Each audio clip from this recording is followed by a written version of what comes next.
Hello, everyone. Hello, hello. I think I'm live. I hope you can hear me. If you see me and you can't hear me, let me know. Still experimenting with the microphone. I think I got it, but one never knows.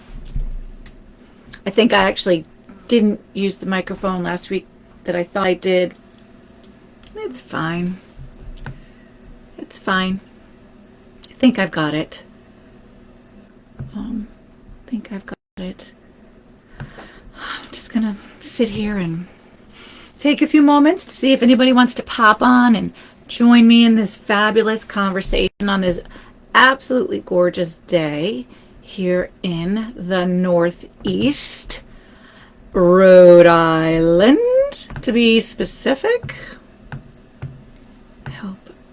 I hope everyone else is enjoying their weather where they are. I know I'm not hating the warmth in December, so I'm going to take it every day. It is blessed upon us. It's beautiful, beautiful weather. So, my peeps, today I want to say hello first and say I am Galen Apt, the Sherpa, and I am a transformation guide. And I am going to help you if you're not feeling seen, you're wanting to show up differently, you're feeling like who you were and who you are and where you want to be are no longer connected and meshing, and you're just looking for some direction and guidance and someone to sort of hold your hand while you traverse these things. That's what I do with my clients. So if that's something that perhaps makes you go, definitely reach out. We can have a conversation. Or if you know somebody who is sort of in the midst of some sort of transformation in their life, relationship, professional, personal, whatever it is, and you think that they might be in need of someone to sort of help guide them through all of the resources and things that are out there and navigate it, keep me in mind. I would love that. So today, it is the full moon. Happy full moon. It is the full cold moon, although not so cold here. It's okay. So this full cold moon is all about embracing the inquiries, the questions that we don't have the answers to yet. And I love this so much that it helped me decide to actually sort of jump ahead to the new moon, which is happening on December 23rd, where we set intentions. And I thought this was a great time for us to sort of plant those seeds of how we're going to set our intentions, and are we setting our intentions in the proper way, right? Like, not proper way, but in an effective way, a mindful way. I stated on my card pull that I wasn't a huge fan of setting intentions for quite a while. I was like, really? Okay, yes, I have the intention of, winning $1 million. And wasn't really buying into it. I just wasn't. So I have to say that I'm just going to mute my phone. I'm sorry. My people are going crazy here. So, nope, it's not wanting to do that. So my apologies. Okay, bad form. All right. Anyway, I was not really a big intention setter until I sort of figured out that they're not going to work if you're not really good at it, and it's just like setting goals and objectives. You really sort of have to do this in a proper way. So I found 3 things that really, really have sort of up-leveled me and my intention setting, and has allowed me to elevate and move forward and get kind of excited. So I want to share those with you all today. So they are the 3 things: ask, observe, acknowledge. So we're going to break it down. So asking. This is where we're going to be calling in our guides, okay? So there are 2 types of guides. Basically, there's 2 types of guides. There's the spirit guides and there's earthly guides. So a definition of a guide is a person who advises or shows you the way. Like me, I'm a guide, right? I'm the Sherpa, right? Sherpa means guide. So I am an earthly guide, right? A spirit guide is a non-physical being assigned to help a soul attain its greatest potential on earth. A spirit guide is someone who has thoroughly mastered life's lessons. So while you don't have to listen to the advice of your guides, life tends to go a whole lot smoother when you do.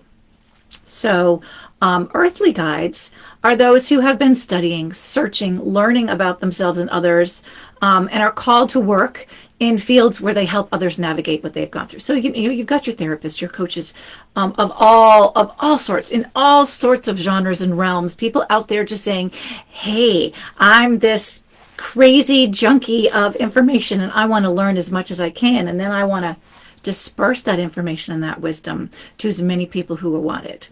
So that's basically how information gets passed through, right? So spirit guides, earthly guides. And many times earthly guides are sent by the spirit guides, especially if you ask, right? You may get presented with an earthly guide to come and answer your request.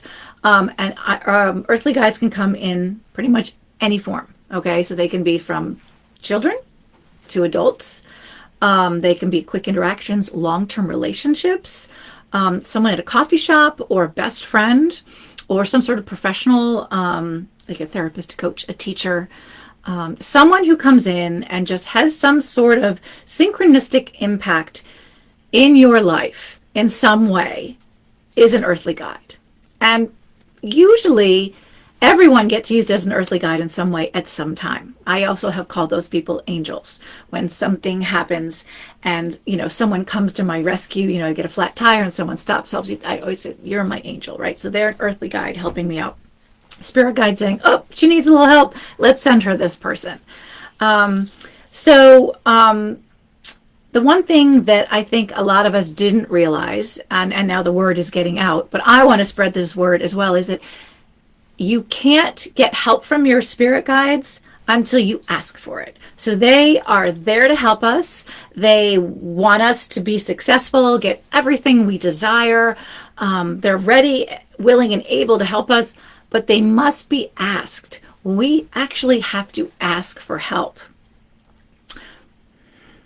That can be really challenging for many people. I know I have always been one that has had a hard time asking other people for help. I'm super happy to help anybody at any time, but asking for help was something I have struggled with.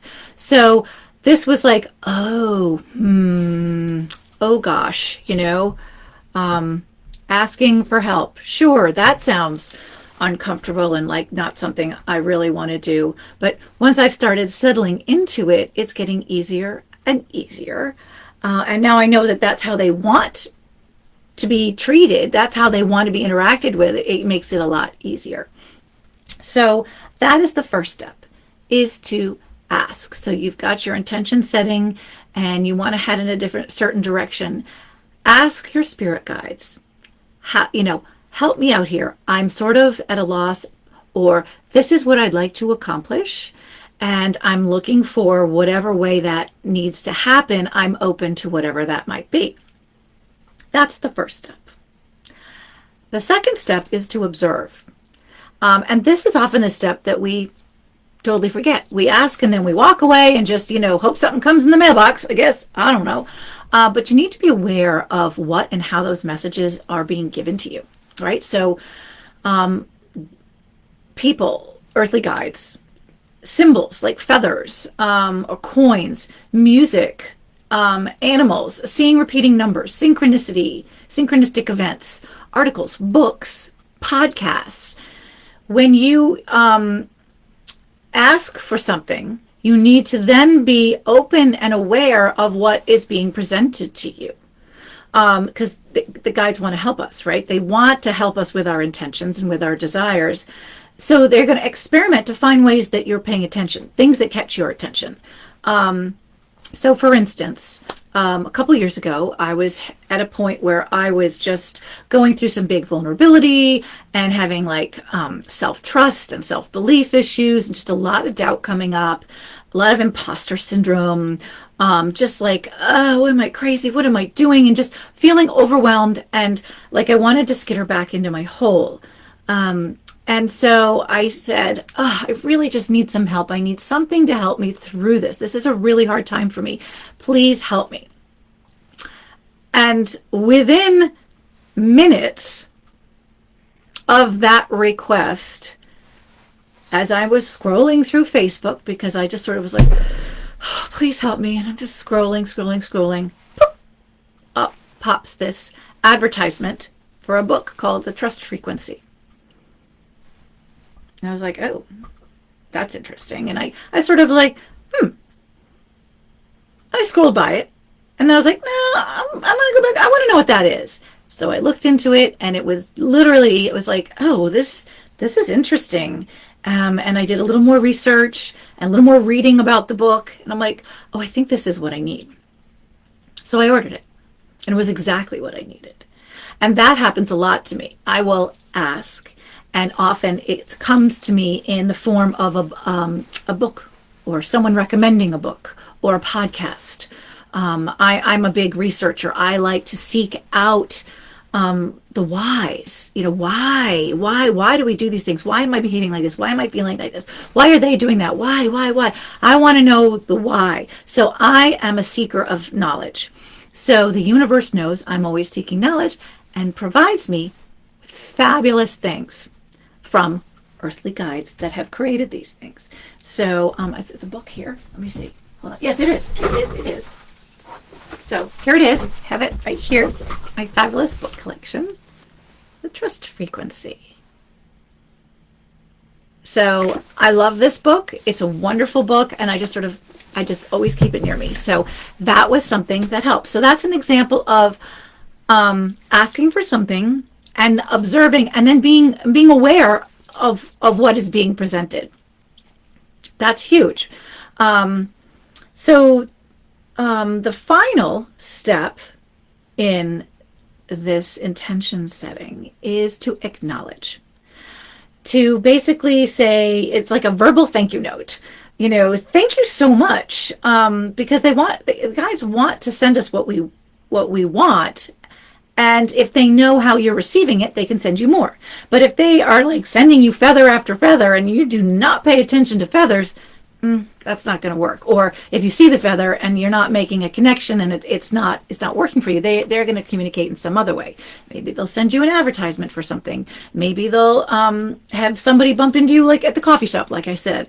Who knows? Or maybe a friend will reach out and just say, hey, I was thinking about you. Let's have a conversation. And that conversation somehow leads to something. I've had that many times, where I've had a conversation, and in the middle of that conversation, something randomly comes out, and it's like, oh, well, there's my answer. It's crazy. It's crazy. So acknowledging and thanking your guides for what they have sent you. And I like to say it out loud. Say it out loud, do a little squeal, do a little happy dance. This is so awesome. Ooh, ooh, ooh. And then the thing that I have added on at the end of after my thanking, then say, thank you so much. This is really cool, and I'm excited about where it's going to take me. I then tell someone else about it. Because for me, that feels like I'm sort of bringing it full circle and passing it on at the same time. So I have asked, I have observed, I have thanked, and now I'm like, and now I'm so excited. I want to share this with you. Look what happened to me today. Look what amazing thing was gifted to me. And I think it helps those people go, oh, well, I never thought about when something comes across my feed that is an answer. Or I never thought about just having a random conversation that I could pull something out of it. I never connected those things. Or, wow, you mean that coin I found that's the same year with my dad was born? Wow, maybe that really was the answer I was looking for. That makes me think of this thing, which connects to that thing.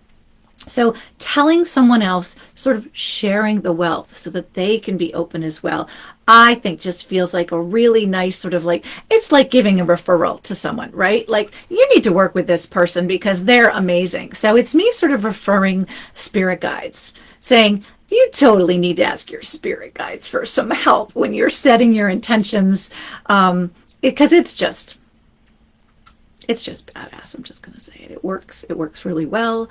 And so I want to say that as we are winding down our year, heading into the holidays and sort of ending 2022 and heading into 2023, and looking ahead, use this time to exercise this skill, right? This intention setting skill, and see what begins to shift for you. See if you can start doing this in a very mindful way and see if it makes a difference in how things are coming to you, what you're seeing. It is also building that awareness muscle. Just being aware of what's being handed to you is half the battle.